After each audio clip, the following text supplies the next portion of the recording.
एक कहावत कही जाती है कि जो होता है अच्छे के लिए होता है। सब मानते हैं। आज शायद मैं इस कहावत को नहीं मानना चाहूँगा। कहते हैं कि जब किसी की मृत्यु होती है या हत्या होती है तो वो इंसान एक बार मरता है, पर जब किसी के ऊपर एसिड अटैक या रेप जैसा घृणित अपराध होता है तो वो विक्टिम ज़िंदगी भर मरता है। नमस्कार, विवेक बिंद्रा बोल रहा हूँ, फाउंडर एंड सीईओ बड़ा बिज़नेस .com। आज जिसको हमने बुलाया है, वो सिंबल है करेज की, होप, स्ट्रेंथ। मोहब्बत जब होती है ना, तो मोहब्बत में लोग गुलाब देते हैं, उसने इन्हें तेजाब दिया।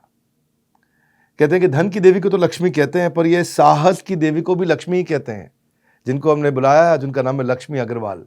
Acid attack survivor 2005, social activist बनी, टीवी एंकर बनी, और तो और ब्यूटी ब्रांड एम्बेसडर भी आप बनी, सोशल मीडिया इन्फ्लुएंसर। एक समय था जब लोग इनका चेहरा देखना नहीं चाहते थे, पर आज इनका चेहरा दिख जाए तो लोग सेल्फी लेने का मौका नहीं छोड़ना चाहते। स्वागत है आपका Lakshmi ji. Thank you so much. Lakshmi ji, मैं आपके बारे में बता रहा था कि आपको international courage of women award दिया है आपको बराक ओबामा जी की धर्मपत्नी मिशेल ओबामा ने। मदर टेरेसा अवार्ड आपको मिला, यूनिसेफ ने आपको अवार्ड दिया, और आपके ऊपर एक छपाक मूवी बनी। ये सब कैसे संभव हुआ, आज आपसे पूछते हैं। आज आप हमारी हीरो नहीं है, आज आप हमारी शीरो हैं। हीरोज की बात तो सब करते हैं, पर पहले मैं आपको कुछ बैकग्राउंड बहुत जल्दी दे देता हूँ। आपके ऊपर ज़िंदगी में बहुत सारी समस्याएँ आई। 15 साल की उम्र पे आप पे एसिड फेंका गया, 7 साल में 7 सर्जरीज़ हुई, दोस्तों रिश्तेदारों ने साथ छोड़ दिया, पापा आर्थिक कमज़ोरी से गुज़र रहे थे, लाखों रुपया खर्च हुआ, कोर्ट में आपने पीआईएल डाला, लंबी कानूनी लड़ाई आपको लड़नी पड़ी। भाई और पिता दोनों का देहांत हो गया, बहुत समय तक आपको नौकरी भी नहीं मिली। इतना स्ट्रगल, आज आप एक सिंगल मदर की तरह स्ट्रगल कर रही हैं। इतनी सारी मुश्किलें, कैसे आपने सामना किया इनका? फर्स्ट ऑफ ऑल शो में बुलाने के लिए थैंक यू सो मच। और बहुत अच्छी बात है कि मैं शो का एक हिस्सा बनी और आज अपनी स्टोरी को यहाँ पे रख रही हूँ। बहुत सारी प्रॉब्लम्स आती है और जैसे आपने शुरू में ही कहा कि विक्टिम, सबसे पहली चीज़ मैंने अपनी लाइफ से इस विक्टिम वर्ड को ख़त्म किया। तो मैं हमेशा एक ही बात बोलती आई हूँ, ना मैं विक्टिम थी, ना हूँ, ना कभी रहूँगी और ना कभी किसी को बनने दूँगी। शुरुआत एक ऐसी थी कि मैं कुछ बनना चाहती थी और उसके बाद अचानक से एक पर्सन आया और उसने मुझे कहा कि मैं तुमसे शादी करना चाहता हूँ, वो भी 32 साल का लड़का। और उस वक़्त में मैं शादी नहीं, अपने सपने के बारे में सोच रही थी। मुझे नहीं पता था कि ये शादी भी कोई ऐसी चीज़ होती है। आप 15 साल की थी, वो 32 साल का था जी। और शादी करना चाहता था। जी। और उसी वक़्त में उन्होंने मुझे अटैक से 10 महीने पहले ही प्रपोज़ किया था और मैं अपने सपनों को जी रही थी उस वक़्त में। और उसके बाद फिर जब मैंने मना किया और उन्होंने अपनी छोटे भाई की गर्लफ्रेंड के साथ मेरे ऊपर एसिड अटैक किया खान मार्केट जैसी जगह पे। और उसके बाद से बिल्कुल लाइफ़ बिल्कुल चेंज हो गई। लेकिन जो अगर अगर आप कहते हैं कि ये सारी चीज़ें ये झेलने की और सबकी क्षमता आई कहाँ से? मेरे फादर और मदर उस वक़्त में मतलब सब कोई साथ छोड़ के चले गए। वो दोनों और मेरे पापा की बॉस शिरीना आंटी, मेरी लॉयर अपर्णा भट्ट, ये एक तरीके से मेरी पूरी दुनिया के बराबर थे। ढाई महीने चैन से ना सोया है इनमें से कोई, ना ठीक से किसी ने खाया है। तो उसके बाद एक मोड़ ऐसा भी आया था, सुसाइड का मोड़। जब मैं वापस आई हॉस्पिटल से 2 सर्जरी के बाद, मैं आरएमएल हॉस्पिटल गवर्नमेंट हॉस्पिटल में थी। मैं वापस आई, आने के बाद मैंने खुद को अब तक देखा नहीं है। और उसके बाद वो लोग आते हैं ना सोसाइटी के, जो फ्री में एडवाइस दे के जाते हैं और जिसका कोई लॉजिक ही नहीं होता है। वो आते हैं और बोलते हैं बस बैठने से पहले, हाय बेचारी लड़की, लड़की है। सबसे पहला मुद्दा होता है ना, शादी कैसे होगी? बॉडी के किसी और पार्ट में एसिड डाल दिया होता, चेहरे पे ही क्यों? गोली मार दिया होता। तो अब उस वक़्त में मैंने जब खुद को देखा, तब मुझे रियलाइज़ हुआ, अभी तो ये 7 सर्जरीज़ के बाद आप मुझे ऐसा देख रहे हैं। और जब मैंने खुद को देखा, मेरा लेफ्ट साइड पूरा गला हुआ था, आँखें निकली हुई थी, नोज़ नहीं था, लिप्स नहीं थे, कान नहीं थे, पूरा फेस एकदम डैमेज था और सर में बाल नहीं थे। खुद को देखना मुश्किल था क्योंकि मैं भी इसी सोसाइटी से हूँ। मुझे भी ऐसे ही बड़ा किया गया है कि भई सुंदरता इम्पोर्टेंट होती है, तो वो सोच मेरी भी। तो जैसे ही मैंने खुद को शीशे के सामने देखा तो उस वक़्त में यही चीज़ रियलाइज़ हुआ कि नहीं, आपको मैं यही बता रही थी, जो सोसाइटी के जो लोग आए थे ना, वो ये सलाह दे के गए थे घर पे कि कि आप चेहरे की जगह चाकू मार देता, पैर काट देता, अब शादी कैसे होगी? अब आप एक काम करिए, लड़की को इंजेक्शन लगवा के मरवा दीजिए, ये वो सोसाइटी है। तब उस वक्त में वो मेरे दिमाग में चीजें चल रही थी, सुसाइड वाली और वो सब चीजें। तब मैंने खुद को शीशे के सामने देखा और देखने के बाद मुझे यही चीज रियलाइज हुई कि एक्चुअली मैं सोसाइटी ज़्यादा मार रही है और बेसिकली जो एसिड फेंक रहा है, उसके मन में यही था ना कि मेरी नहीं हो सकी, अब तो किसी की नहीं किसी की होगी। नहीं हो सकती। तो वो आपको सबसे अलग करना चाहता था और वो सबसे अलग उसने कर भी दिया, क्योंकि वो को आइसोलेट करना चाहता था और समाज ने भी आइसोलेट कर दिया उसके बाद। समाज के लोग भी यही कह रहे हैं कि अब जिसको सहारे की ज़रूरत है उस समय और ज़्यादा छोड़ दिया है, जिस समय और ज़्यादा करेज देने की ज़रूरत है उस समय और ज़्यादा छोड़ दिया है। तो कैसे आपने इसको फिर कोप अप किया? तब उस वक्त में जब खुद को शीशे के सामने देखा तो यही हुआ कि मैं सुसाइड कर लेती हूँ। आप 2 सेकंड के अंदर बहुत कुछ बदल जाता है आपकी लाइफ में। और वो शीशा देख के ही मैं रो रही थी, तड़प रही थी। पर उस वक्त में बस यही था कि मुझे अपने पेरेंट्स से बात करना है, क्योंकि यही गलती मैंने अटैक से पहले की थी, अपने पेरेंट्स से बात ना करके। यही गलती मैं अब भी करूँगी पेरेंट्स से बात ना करके। तब मैंने अपने पेरेंट्स से बात किया और मैंने उनको कहा कि आप मुझे इंजेक्शन लगवा के मरवा दो। तब उस वक्त में मेरे फादर ने मुझे गले से लगाया और मेरे फादर ने मुझसे कहा कि बेटा, इस दुनिया में ऐसा कोई काम नहीं है जो नामुमकिन हो। हर एक काम मुमकिन ही मुमकिन है। एक दिन एक ऐसा वक्त आएगा कि तुम बहुत आगे जाओगे और तुम्हें इसी चेहरे से प्यार होगा। और आज मैं कहती हूँ, आई लव माई फेस। मुझे फ़र्क नहीं पड़ता कि कोई मेरे बारे में क्या सोचता है, कैसे देखता है। मुझे ये फ़र्क पड़ता है कि मैं अपने बारे में कैसा देखती हूँ और कैसा सोचती हूँ। बहुत सुंदर, बहुत सुंदर। ये आत्मविश्वास है आप में, हाँ। मैं मतलब कंपेरेबल तो नहीं है, लेकिन मेरे टीम में ना 2 आदमी, मैं आज उनके बारे में बताना चाहता हूँ आपको। ये एक का नाम है हितेश और एक का नाम है नयन। ये जो नयन है, इनकी भी आँखें नहीं हैं और हितेश इनके साथ इनके पार्टनर थे काम में। ये दोनों विजुअली इम्पेयर्ड हैं और कोविड के टाइम पे इन लोगों का बिज़नेस बंद हो गया, मतलब क्योंकि कोविड कॉल सेंटर चलाते थे, ख़त्म हो गया था। दोनों पार्टनर थे, दोनों देख नहीं सकते थे और उसके बाद फिर 3-4 महीने के बाद जब ये तनख्वाह भी नहीं दे पाए, तो ये हमारे पास आए और हमारे साथ हमारी टीम जॉइन की। आज ये हमारे आईबीसीज़ हैं। बड़ा अच्छा लगता है उनको देख कर के। आज ये जनक पटेल जो हमारी ब्रांच हेड करते हैं गुजरात में है, उनके साथ हैं, गुजराती हैं दोनों। इनके अंदर करेज है, गुजरातियों में करेज होता है शायद ना, बहुत बिज़नेस करने का। तो है तो नेत्रहीन, लेकिन आज ये हज़ारों रुपए हमारे साथ मिलके कमा रहे हैं। मेरे को जब आप लोगों से मिलता हूँ, बड़ा भारत शो इसीलिए स्पेशल है। ये लक्ष्मी जो है, ये लक्ष्मी आपके जीवन की लक्ष्मी को जीवन के हर हिस्से में बढ़ा सकती हैं। यही हमारा पर्पज़ यही है कि ऐसे लोगों को हम बुलाएं जो आपको बहुत इंस्पायर करते हैं। मैं आगे बढ़ता हूँ। हम कहते हैं, हमेशा सुना है हमने कि सफ़ेद कोट और काले कोट वालों से बच के रहो।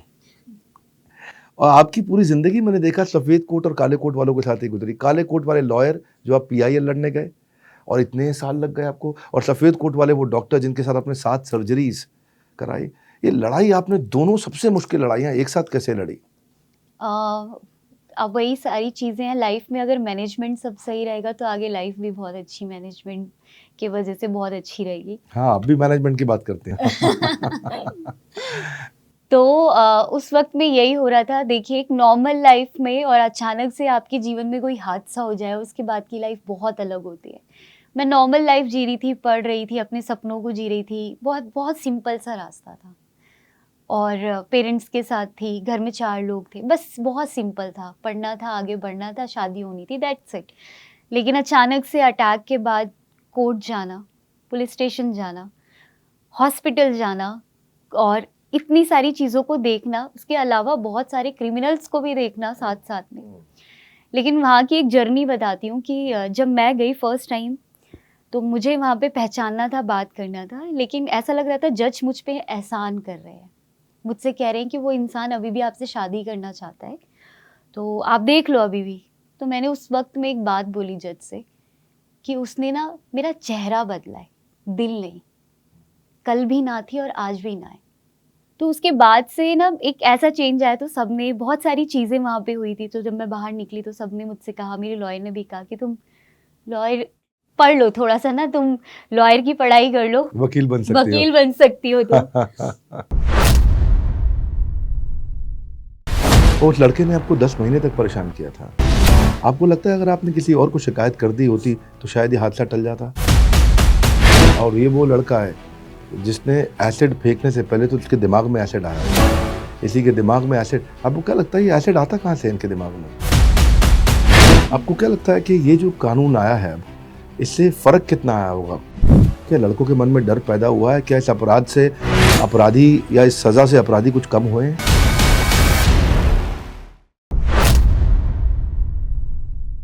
उस लड़के ने आपको 10 महीने तक परेशान किया था, अटैक से पहले। और ये वो लड़का है जिसने एसिड फेंकने से पहले तो उसके दिमाग में एसिड आया होगा ना, इसी के दिमाग में एसिड। आपको क्या लगता है ये एसिड आता कहाँ से है इनके दिमाग में? ये जो वही थोड़ी सी घिसी पिटी बातें बोलूँगी जो सोसाइटी में आज तक चल रही है, वो जो एक होता है कि ना नहीं, बचपन से जिसको ना सुनने की आदत नहीं होती है ना, तो उनको ऐसा लगता है कि इसको अपनी ना खूबसूरती पे घमंड है, तो इसने ना बोला तो बोला कैसे? क्योंकि शुरुआत से ही हमेशा घर में तुम लड़के हो, तुम लड़की हो, यही सारी चीज़ें रही हैं। तो अब वो जब बड़ा हो जाता है तो वो सोचता है कि भाई जो मेरा घर पे हाँ चल सकता है तो बाहर भी किसी के ऊपर चल सकता है। तभी आप अगर देखें तो शादी के बाद भी एक लड़की को इंसान नहीं, ह्यूमन नहीं, उसको एक प्रॉपर्टी समझा जाता है, और वहाँ पे भी वो सारी चीज़ें रहती है। मैं जो कहूँगा वही होगा, मैं ना नहीं सुन सकता। लक्ष्मी, आपने इतना स्ट्रगल किया है, आपने इतना स्ट्रगल किया है इतने साल, उस स्ट्रगल को मैं महसूस तो नहीं कर सकता वैसा जैसा स्ट्रगल आपने महसूस किया है। आपने PIL डाला, और पहले मेरे ख्याल है उसकी सज़ा भी बहुत कम थी, अब शायद सज़ा 8-10 साल की सज़ा हो गई है। 2013 से पहले कोई कानून नहीं था, ये कोई मुद्दा नहीं था। ये जैसा गर्म चाय पानी फेंकने जैसा ही था ये। बिल्कुल। और उसके बाद अब 2013 दफ़ा 307 लगती है। 307, 326 ए, 326 बी, दोनों 10 साल की सजा तो है ही, लेकिन हमारे लिए ये चीज़ अच्छी हो गई कि इस पे एक कानून तो आया। पहले कानून भी नहीं आपको था। क्या लगता है कि ये जो कानून आया है अब, इससे फर्क कितना आया होगा? कुछ कॉम्पनसेशन मिल रहा है, कुछ आपके PIL से कुछ बदलाव आया है?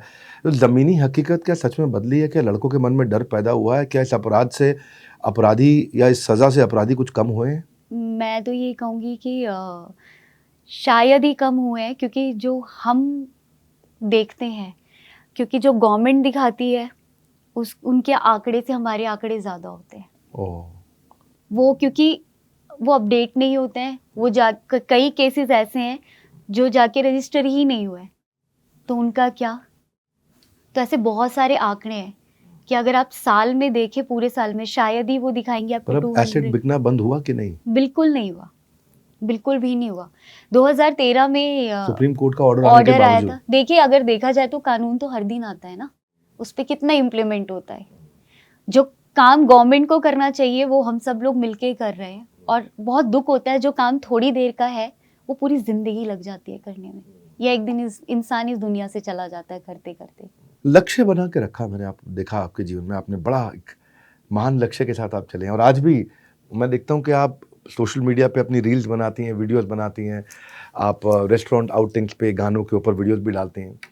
आपकी बेटी भी है, आप उसके साथ भी वीडियोस बनाती हैं। आपको यूट्यूब से सिल्वर बटन मिला ही? हाँ भी। That's very good, that's very good. कुछ बटन हमें भी मिले हैं यूट्यूब से। कॉन्ग्रेचुलेशन। धन्यवाद, थैंक यू। इंस्टाग्राम पे आपके बहुत फॉलोअर्स हैं, और मतलब किस तरह के कमेंट्स आते हैं, लोग क्या बोलते हैं आपको, और मतलब इससे आपको थोड़ा सा क्या लाइफ को नॉर्मल बनाने में मदद भी मिली आपको?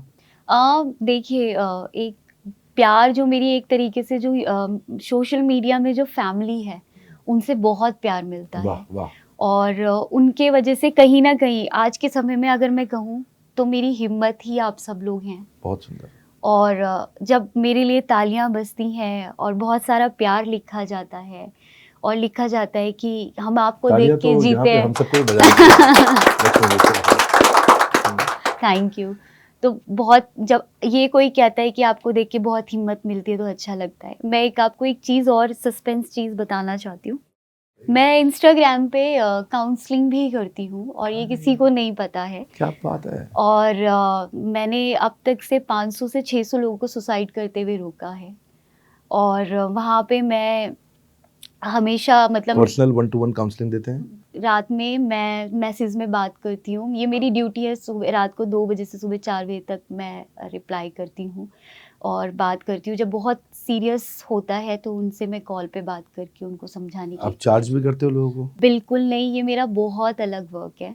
और इससे मुझे बहुत एनजीओ खुशी भी मिलती है। चलाते हैं, ये भी करते हैं आप, जी। कमाल है। मैं आपको एक इनविटेशन देता हूँ, आप क्योंकि हम तो काउंसलिंग वाले बिजनेस में ही हैं, तो मैं ये कहूँगा कि हमारी एक ऐप है, बड़ा बिजनेस ऐप, उस पे हमारे साथ में आज सैकड़ों इन्फ्लुएंसर्स हैं पूरे देश दुनिया से, हर सब्जेक्ट पे, फाइनेंस पे, सेल्स पे, मार्केटिंग पे, लीगल पे, एचआर पे, टेक्नोलॉजी पे।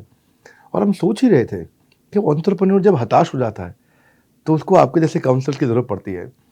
तो मैं रिक्वेस्ट करूँगा, आप आइए अपना आकर के एज एन इन्फ्लुएंसर हमारी ऐप पे, जैसे फेसबुक है, लिंक्डइन है, ट्विटर है, इंस्टाग्राम है, वैसे ही बड़ा बिजनेस की ऐप है जिसमें केवल बिजनेसमैन है।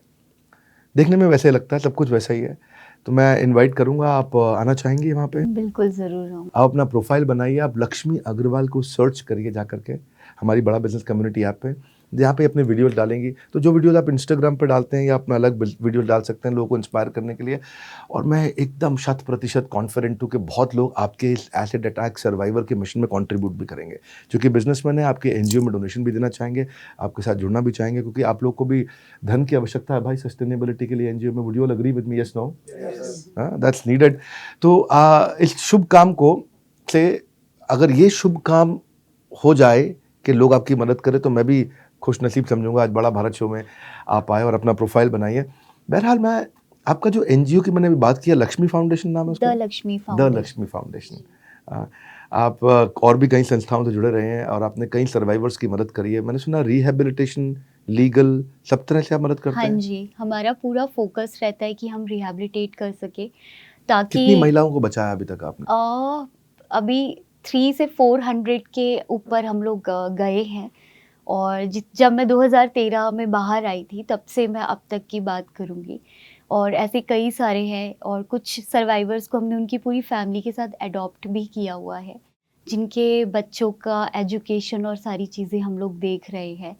बाकी अभी एक सूरत में भी मेल एक लड़का था जिसके ऊपर एसिड अटैक हुआ था। उनका ट्रीटमेंट जो बहुत ही हीनियस तरीके से हुआ था।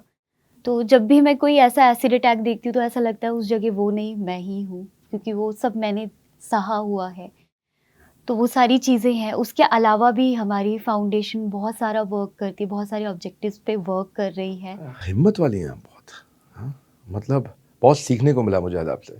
आपके लिए भी मैं दावे से कह सकता हूँ, ऐसी इंस्पिरेशन कहीं नहीं मिलेगी। इसी को हम बड़ा भारत शो बोलते हैं। लक्ष्मी अग्रवाल का वीडियो, अरे आज मिलके इतना अच्छा लगा मुझे पर्सनली। आपका छपाक मूवी मैंने देखा, पर्सनली मिलके, आपकी मीठी आवाज़ सुन के, आपका मीठा मन देख के, खूब, वो कहते हैं कि खूबसूरती अगर छीन भी ली, सपनों को तू कैसे दफनाएगा, तेज़ाब फेंका है चेहरे पर इनके हौसलों को तू कैसे जलाएगा।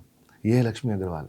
Thank you Lakshmi. मैं ये कहना चाहूँगा, आप बहुत खूबसूरत हैं, क्योंकि आपका चेहरा, आपका मन, आपकी सोच सब बहुत खूबसूरत है। आपकी स्टोरी एक लेसन है आज, एक हर माता के लिए, हर पिता के लिए, हर भाई बहन के लिए, हर विक्टिम के लिए, हर बच्चे, नेबर, सोसाइटी, और ख़ास तौर से उन लड़कों के लिए जिनके मन में ऐसा तेज़ाब है, जिसको आज मुझे लगता है अगर हम ऐसे एसिड अटैक्स को रोक पाए, शो के द्वारा कुछ भी असर ला पाए, मैं बहुत सौभाग्यशाली मानूंगा। इसलिए हम शो को बड़ा भारत कहते हैं, जहाँ अद्भुत बेमिसाल कहानियाँ जिन्होंने छोड़ी हैं, अमिट निशानियाँ। तो लक्ष्मी जी, बहुत अच्छा लगा। आप सबको बोलूँगा कि नीचे रेकमेंड करिए शो में आप और किसको देखना चाहेंगे। और एक गुड न्यूज़ लक्ष्मी जी, आपसे भी, आप ध्यान से सुनिएगा, एक अपॉर्चुनिटी आ रही है 2.5 साल के बाद, कोविड के बाद। हम त्यागराज स्टेडियम में सब मिलने वाले हैं 3, 4, 5 जून को। वहाँ 8,000 लोग होंगे त्यागराज स्टेडियम में। हमारा इवेंट है एवरीथिंग अबाउट एंटरप्रेन्योरशिप। वहाँ एंटरप्रेन्योरशिप पे सिखाएंगे। वहाँ हमारे साथ कई स्पीकर्स आएंगे, तो मैं आपको भी इनवाइट करूँगा। आप अगर स्टेज पे आके 5 मिनट सबसे बात करें, 10 मिनट बात करें, वहाँ पे 8,000 बिजनेसमैन होंगे। तो आप आना चाहेंगे? श्योर, मैं ज़रूर आऊँगी। ज़रूर आएंगे। तो आप भी लक्ष्मी से मिलने के लिए आइएगा। वहाँ पे सबसे powerful, impactful, high motivation business का प्रोग्राम होता है। और ये डेट नोट कर लीजिए, 3, 4, 5 जून। आप इसके बारे में पता लगा लीजिए, आप भी इस इवेंट को आकर अटेंड कर सकते हैं। मेरे साथ बिलियनियर एंटरप्रेन्योर्स होंगे। पूरा दिन का प्रोग्राम रहता है ये। और द बड़ा भारत शो पे आने के लिए आपका बहुत बहुत धन्यवाद। कर लो थोड़ा इंतज़ार, आने वाला एक और बड़ा बुधवार। हमारे साथ जुड़े रहने के लिए नीचे कमेंट बॉक्स में आके लक्ष्मी जी को बहुत बधाई देने के लिए, उनके करेज को बधाई देने के लिए, इस वीडियो को सोच के सही व्यक्ति तक पहुंचाने के लिए आप सबका हृदय की गहराई से प्रेमपूर्वक धन्यवाद। लक्ष्मी अग्रवाल जी, आपका विशेष धन्यवाद। 15 साल की उम्र में आपको last stage spinal cancer detect हुआ था।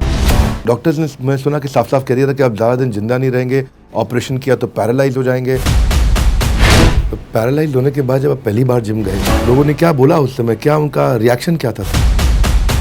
आपकी कहानी ऑर्डिनरी से एक्स्ट्राऑर्डिनरी बनी है। ये इसमें मैंने सुना अभी आप एक कोई मूवी भी करके आए हैं, मिस्टर ओलंपिया जीता, मिस्टर वर्ल्ड जीता। वहाँ से कुछ अगर शेयर करना चाहें, कुछ एक्सपीरियंस आपका।